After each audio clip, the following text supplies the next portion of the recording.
Hello, in this video I'm going to discuss how to examine a neonate for retinopathy of prematurity. First, I will talk about the instruments. You will need a very small wire or speculum, indenters of different types, a 28 and 20 diopters lenses. Now I'm going to talk about wrapping and positioning of the neonate. To keep the neonate from movement, hold his hands together and wrap the blanket around them. And tell the nurse to hold his hand and his head to keep him as still as possible. At this position, the child will feel like he's hugged by his mother, so we can keep him as still and calm as possible. Now I'm going to talk about the different positions for examination. First, the examination while you're standing at the head of the child. Use topical anesthesia before examining the neonate and always use sterile instruments. While you're standing at the left hand of the neonate, you can examine the posterior pole and the temporal retina of the right eye and the posterior pole and the nasal retina of the left eye, as you are facing them. First, use the 28 diopters lens to look at the posterior pole, and then use the indenter to look at the temporal retina. With this technique, you will be able of identifying the zones. You can tell the head of the child to be facing the part that you want to examine. After finishing the examination of the posterior pole and the temporal retina of the right eye, you will take the speculum to the left eye in order to examine also the posterior pole and the nasal retina. And again use the 28 diopters lens to look at the posterior pole and the nasal retina for proper identification of the zones.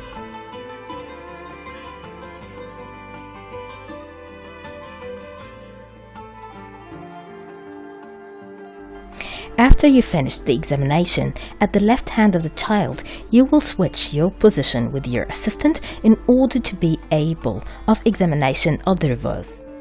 While you are standing at the right hand of the neonate, you can examine the posterior pole and the temporal retina of the left eye and the posterior pole and the nasal retina of the right eye. You can use the 20 diopters lens in order to see the details of the staging at any time.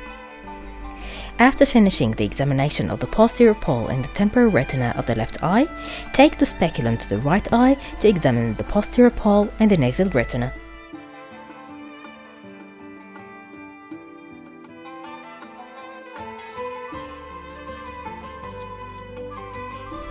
Now I'm going to talk about examining the neonate while you're standing at his side.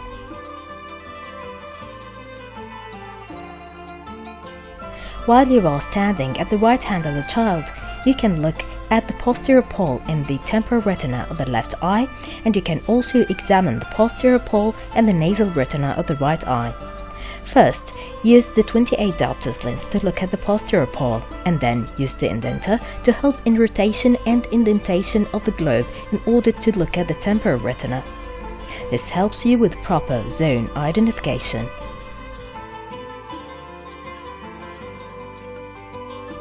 After finishing the examination of the left eye, repeat the process with the right eye.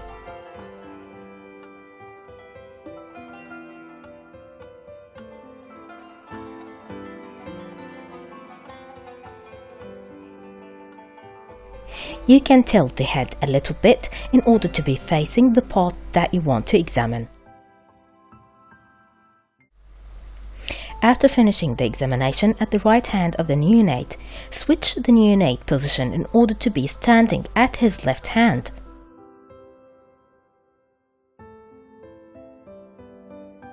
At this position, you can examine the posterior pole and the temporal retina of the right eye and the posterior pole and the nasal retina of the left eye.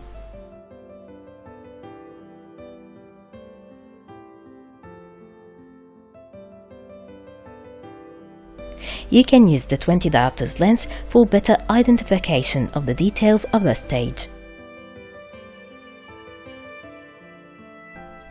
After finishing the examination of the right eye, you can repeat the process with the left eye.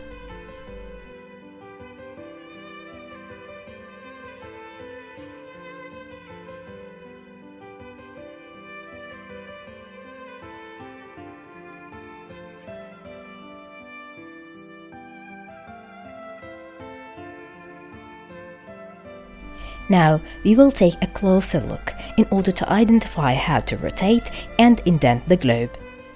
Insert the indenter in the fornix so that you can rotate the globe at the position that you want to look at, and then you can indent if you want to identify the details of the stage.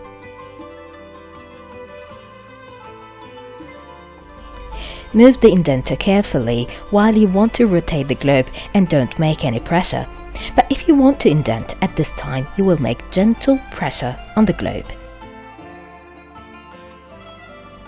Examining a neonate with retinopathy prematurity needs built-up experience. However, using these tips and tricks will help you a lot with the examination. Thanks a lot for watching.